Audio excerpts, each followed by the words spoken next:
오늘 말씀의 제목이 주님의 편지입니다. 그리스도의 편지죠. 바울이 이 그리스도인을 표현한 말 중에 참 아름다운 표현인 것 같습니다.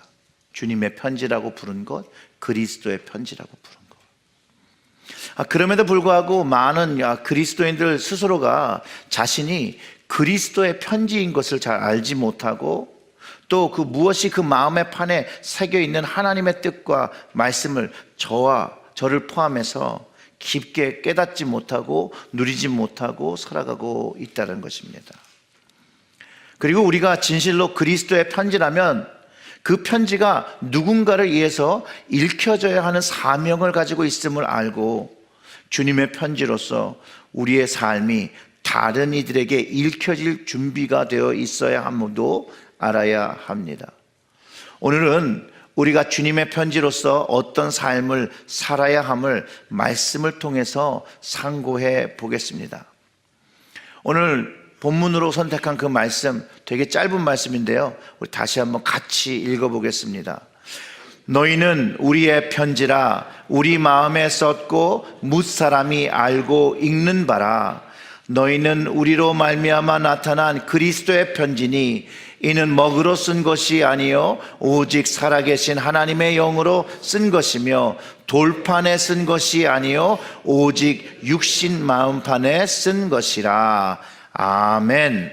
즉 이 주님의 편지는 하나님의 영으로 쓴 사랑의 편지입니다. 먹으로 쓴 것이 아니라 하나님의 영으로 쓴 것. 하나님께서 우리의 마음의 판에 무슨 말씀을 쓰셨는데 이거 정말로 영광 아닙니까? 근데 그 말이 사랑이라는 것이에요. 우리 마음 안에 그리스도의 편지가 쓰여져 있는데 그것이 하나님의 love letter, 하나님의 사랑의 편지였다라는 거예요. 오늘 이 사랑의 편지가 우리에게 오게 된 배경을 좀 살펴보고, 하나님이 우리를 세우신 그 계획과 그 깊은 사랑에 대하여 깨닫는 시간 되기를 소원합니다.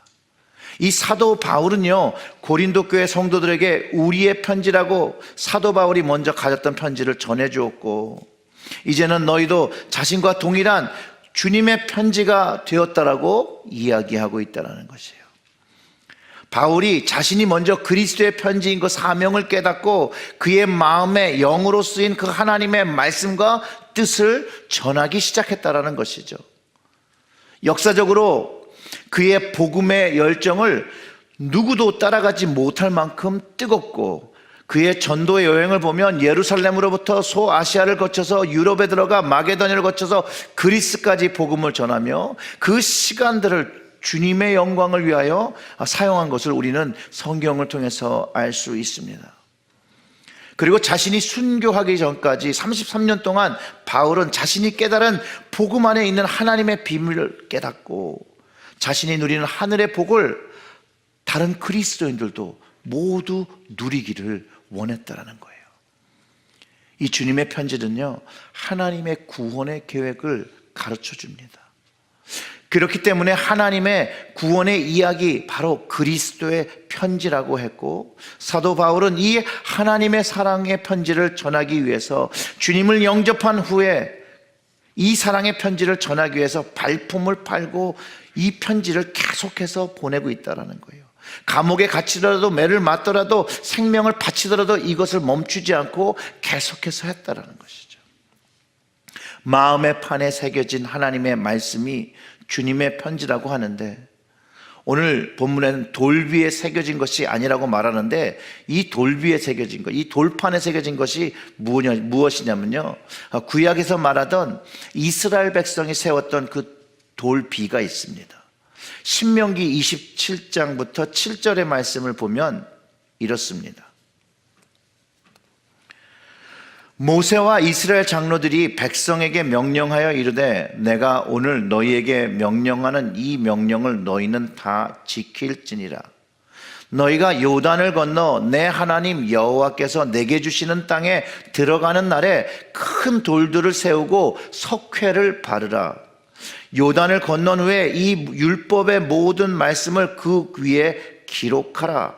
그리하면 내 하나님 여호와께서 내게 주시는 땅 곧 젖과 꿀이 흐르는 땅에 내가 들어가기를 내 조상들의 하나님 여호와께서 내게 말씀하신 대로 하리라. 너희가 요단을 건너거든 내가 오늘 너에게 명령하는 이 돌들을 에발산에 세우고 그 위에 석회를 바를 것이며 또 거기서 내 하나님 여호와를 위하여 제단 곧 돌단을 쌓되 그것에 쇠연장을 대지 말지니라. 너는 다듬지 않은 돌로 내 하나님 여호와의 제단을 쌓고 그 위에 내 하나님 여호와께 번제를 드릴 것이며 또 화목제를 드리고 거기서 먹으면 내 하나님 여호와 앞에서 즐거워하라.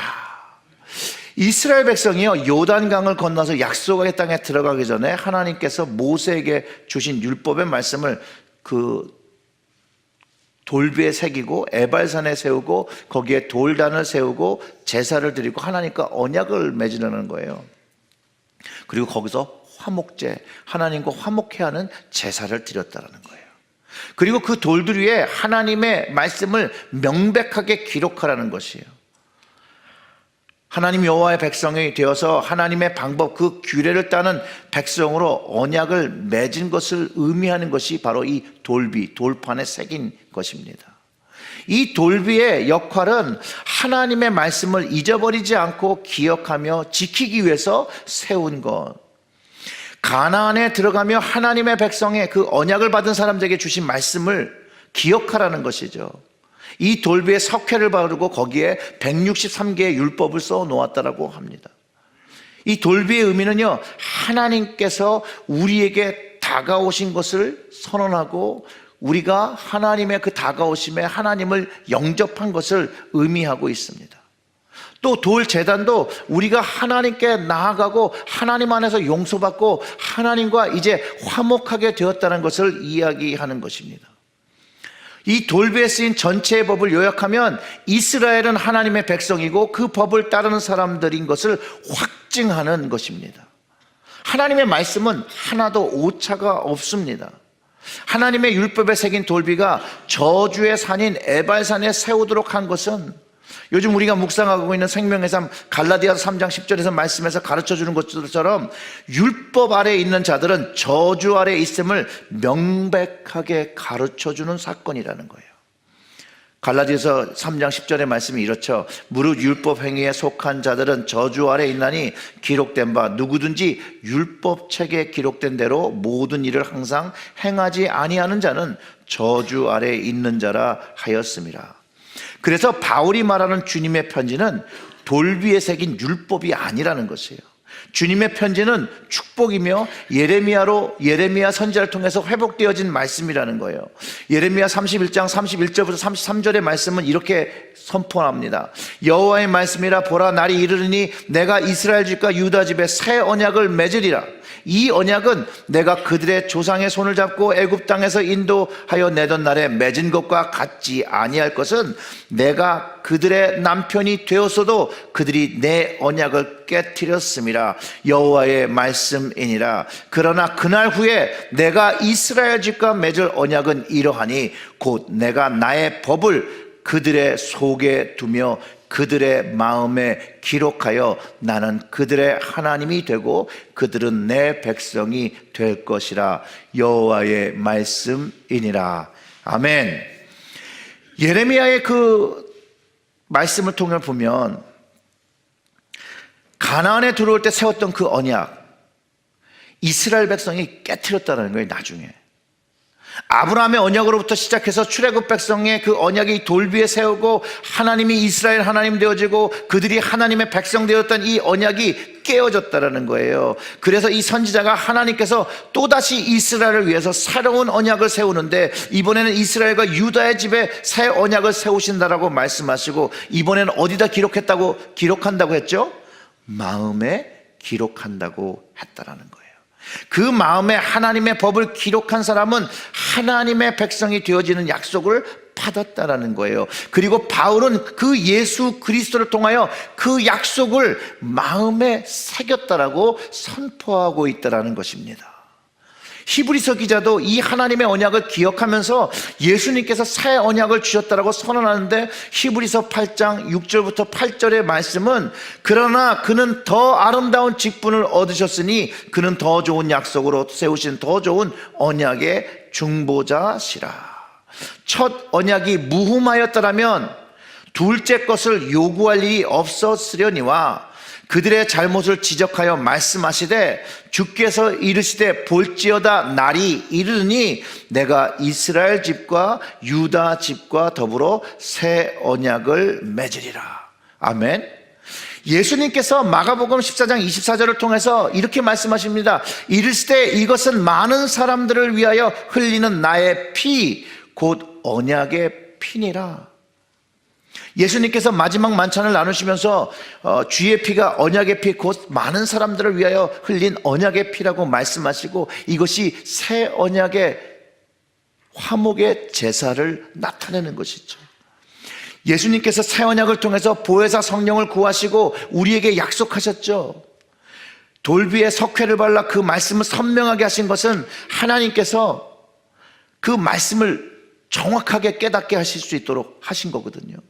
그래서 하나님은 성령으로 우리의 마음의 판에 기록했다는 말이 하나님의 말씀이 우리의 마음의 판에서 선명하게 이해되어지고 깨달아지기 위해서 하나님의 영으로 마음의 판에 썼다라고 하는 것입니다. 그 선명한 그 말씀은 무엇이냐? 그 주님의 편지는 예수 그리스도입니다. 우리의 마음에 하나님의 법 예수 그리스도가 새겨져 있습니까? 그 말씀이 요한복음에서 이렇게 묘사하고 있습니다. 말씀이 육신이 되어 우리 가운데 거하심에 우리가 그의 영광을 보니 아버지의 독생자의 영광이요, 뭐가 충만하다고요? 은혜와 진리가 충만하더라. 하나님의 말씀, 주님이죠. 주님의 이름이 우리 마음판에 새겨지고 그것으로 말미암아 우리는 하나님의 영광을 보고 은혜를 경험하고 진리를 깨닫고 그 깨달음이 우리를 하나님의 사랑 안에 그 관계 속에 가득하게 화목제사를 짓고 하나님과의 관계를 회복했다라는 것이에요. 이것을 바울이 고린도후서 3장 3절에서 이렇게 표현한 것이에요. 너희는 우리로 말미암아 나타난 그리스도의 편지니 이는 먹으로 쓴 것이 아니요 오직 살아계신 하나님의 영으로 쓴 것이며 돌판에 쓴 것이 아니요 오직 육의 마음의 판에 쓴 것이라. 즉 우리가 주님의 백성이고 하나님께서 우리의 하나님 되시고 아버지 되어주심을 깨닫고 우리가 하나님의 자녀된 것을 깨닫게 하셨다는 것이죠. 돌비는요, 하나님이 이스라엘 백성에게 나오신 것이라고 말씀드렸잖아요. 마음의 그 판, 그 신비라고 옛날에는 표현했는데요, 하나님께서 우리에게 다가오신 거라는 거예요. 그리스도께서 우리에게 다가오신 거라는 거예요. 이 돌비와 이 돌제단은 에발산에 세워졌죠. 저주가 선포된 산에 돌비를 세우고 돌제단을 세우고 화목제를 드렸던 것처럼 우리도 죄와 사망의 저주를 받은 우리의 마음속에 성령의 도우심으로 하나님의 말씀을 세우고 예수 그리스도의 십자가의 화목제가 드려질 때 하나님의 축복과 생명을 경험하게 된다라고 바울이 이야기하는 것이라는 거예요. 로마서 3장 24절과 25절의 말씀은 그리스도 예수 안에 있는 성령으로 말미암아 하나님의 은혜로 값없이 의롭다 하심을 얻은 자가 되었느니라. 이 예수를 하나님이 그의 피로, 언약의 피죠, 믿음으로 말미암아 화목제물로 세우셨으니 이는 하나님께서 길이 참으시는 중에 전에 지은 죄를 간거하심으로 용서하심으로 자기의 의로우심을 나타내려 하심이니라 합니다. 이것이 바로 우리 심령 안에서 경험되어지는 화목제라는 거예요. 용서를 경험하는, 그 예수 그리스도의 용서를 경험하는 화목제라는 것이에요. 예레미야 31장 34절에 그 하나님의 용서를 이렇게 표현하고 있습니다. 그들이 다시 다시는 각각 이웃과 형제들을 가리켜 이르기를 너는 여호와를 알라 하지 아니하리니 이는 작은 자로부터 큰 자까지 다 나를 알기 때문이라. 내가 그들의 악행을 사하고 다시는 그 죄를 기억하지 아니하리라. 여호와의 말씀이니라. 하나님의 말씀, 예수 그리스도를 그 마음에 받아들여 그 마음에 새기고, 그러면 하나님께서 그 죄를 기억하지 않는다라는 거예요. 바로 이 주님의 편지는 하나님의 용서와 사랑입니다. 저와 여러분을 향한 사랑의 편지라는 거죠. 용서의 편지라는 것이죠. 하나님의 자녀를 보증해주는 그 보증서와 같은 편지라는 것이에요. 사랑하는 성도 여러분, 이 편지를 여러분 마음에 갖고 계심을 자랑하십니까? 바울은 복음을 부끄러워하지 않는다라고 이야기했었습니다. 우리의 마음의 판에 새겨진 하나님의 말씀, 그 예수 그리스도를 우리는 자랑해야 합니다. 나를 사랑하신 하나님을 자랑하고 나를 용서하신 그 하나님을 자랑해야 합니다.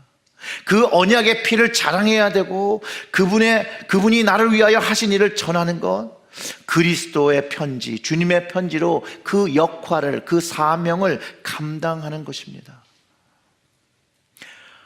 주님의 편지로 살아가던 많은 그리스도인들이 있습니다. 그 중에 그 주님의 진리를 선포하시는 김용희 선교사님이라는 분이 있는데 그분의 이야기를 잠깐 나누겠습니다. 그분이 쓰신 책이 있습니다. 십자가의 완전한 복음이라는 책이 있는데 그 부분의 한 부분을 인용해 드리겠습니다. 바빠서 시간이 없다는 것은 핑계일 뿐입니다. 마음속에 실제로 자리 잡은 것이어야 열정이 생기고 노력하게 됩니다. 가치 있게 여기는 일은 지치지도 않고 피곤하지도 않고 시간도 아깝지 않습니다. 그래서 주님도 내 보물이 있는 그곳에 내 마음도 있느니라고 말씀하십니다.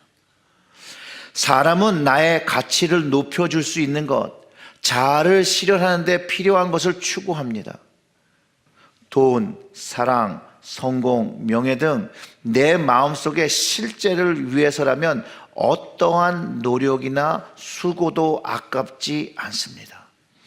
독수리가 날개를 치며 올라가는 것 같은 능력을 발휘됩니다. 그런데 유독 진리에 대하여만큼, 왜 유독 하나님에 대하여만큼은, 왜 유독 천국에 대하여만큼은, 왜 유독 거룩한 하나님의 복에 대해서만큼은 그렇게도 실제가 되지 않는 걸까요? 왜 부흥회나 집회에서나 받은 은혜에 대한 감격을 금세 잊고 그렇게 늘 똑같은 삶을 언제까지 계속해야 하는 걸까요? 영원하지 않는 것, 변하는 것, 지나가 버리는 것은 진짜 만족을 얻을 수 없습니다. 그런 것으로는 결코 마음을 채울 수 없습니다. 우리에게 진짜 만족을 주고 내면의 갈망을 완벽하게 채울 수 있는 것은 모세와 여호수아에게 그랬던 것처럼 내가 너와 함께 하겠다라는 하나님의 약속입니다. 이 기적 같은 일이 바로 하나님의 완전한 복음입니다. 주님만 함께 하시면 됩니다. 주님 안에 모든 것이 있기 때문입니다. 완전한 복음, 이것이 바로 하나님의 복음 가운데 베푸신 영광이자 능력입니다. 이 김용희 선교사님이 하신 그 말씀, 바울이 어디에 새겼다라는 거예요. 이 완전한 복음이 우리의 마음의 판에 새겨져 있다라는 것입니다. 그리스도의 편지로 살기 위해서 우리가 돌 제단에 나아가듯이, 이스라엘 사람들이 돌 제단에 나아가시, 우리는 진리의 말씀을 가지고 영으로 하나님께 나아가야 합니다. 바로 그것이 우리가 드려야 될 영적 제사죠. 이스라엘 백성에게 제단이 하나님께로 나아가는 문이었듯이 우리는 이 예배를 통하여 하나님께로 나아가고 주님께로 나아가야 합니다. 하나님은 예배자를 찾으신다라고 말씀하셨습니다. 영과 진리로 예배하는 사람들의 예배를 받으신다라고 말씀하셨습니다. 이 예배의 능력 안에서 살아갈 때 우리는 주님의 편지의 역할을 감당하고 그 부르심의 삶을 감당할 수 있습니다. 사랑하는 성도 여러분, 로마서 12장 1절과 2절은 우리가 드려야 할 예배의 모습을 가르쳐 줍니다. 그 말씀을 우리 같이 읽어보겠습니다. 그러므로 형제들아, 내가 하나님의 모든 자비하심으로 너희를 권하노니 너희 몸을 하나님이 기뻐하시는 거룩한 제사로 드리라. 이는 너희의 드릴 영적 예배니라. 너희는 이 세대를 본받지 말고 오직 마음을 새롭게 함으로 변화를 받아 하나님의 선하시고 기뻐하시고 온전하신 뜻이 무엇인지 분별하도록 하라. 아멘. 그 온전하신 뜻이 우리 마음에 적혀 있다라는 거예요.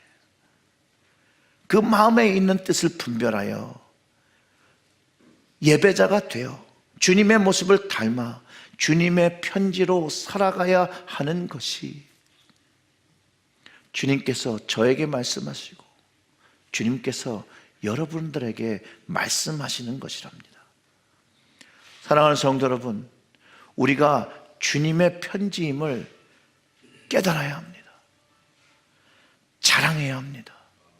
그 편지의 내용, 예수 그리스도께서 우리가 죄인 되었을 때 죽으심으로 하나님의 사랑을 확증했다는 그 예수 그리스도, 그 하나님의 용서, 그 하나님의 사랑, 그 사랑이 이제 우리의 형제와 자매와 또 하나님의 사랑을 모르는 이에게 전해져야 한다는 거예요.